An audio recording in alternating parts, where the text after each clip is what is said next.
According to the Uganda Bureau of Statistics report of 2014 census, 48% of households in Uganda rear goats on a small scale.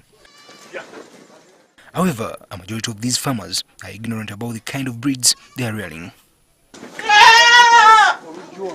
Could this be crippling the market for those engaging in goat rearing? These are amongst the types of goats reared here.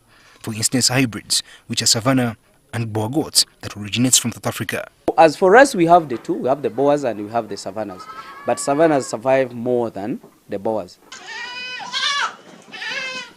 Boer goats commonly have white bodies and distinctive brown heads. However, some Boer goats can be completely brown or white.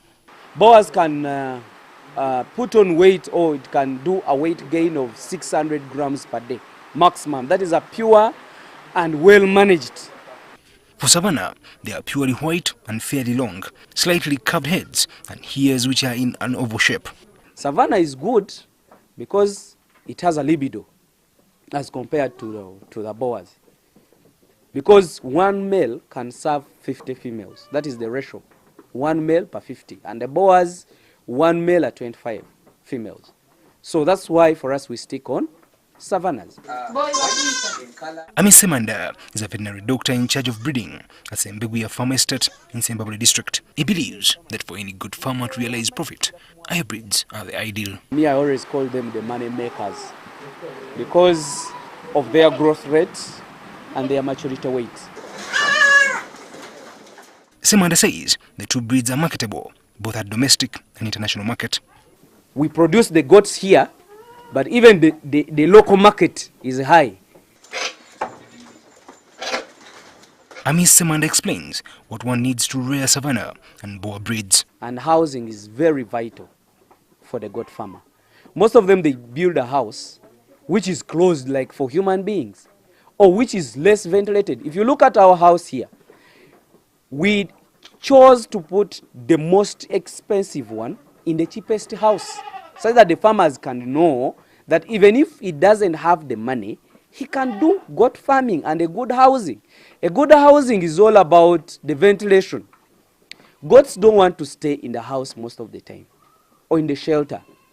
When you build a house, make sure you make what they call exercising area bigger. If the exercising area is bigger, even if the house is small, goats always stay out. They only come here for an activity or when it has rained. Commitment and farm management is also vital.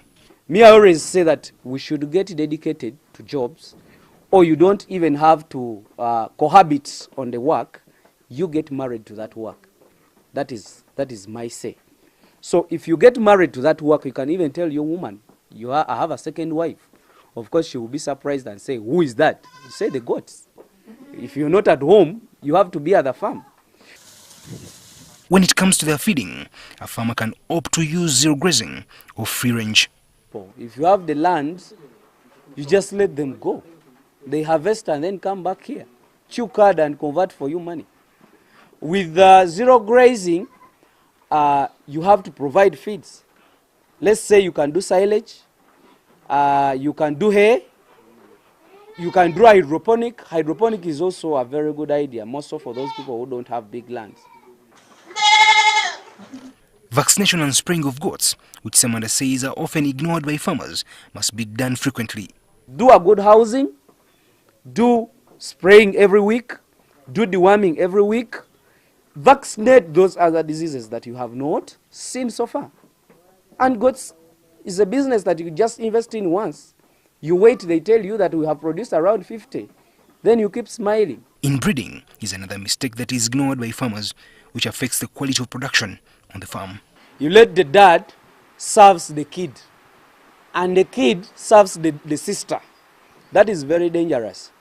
You might produce a kid which is really having very good futures of a pure or a high blood percentage animal, but the production is zero. However, there are measures that farmers can use to avoid inbreeding. So we always have to have a winners section. Or else, after those goats making 4 months, you remove the dad and the brothers. You put them aside and then you introduce a new male.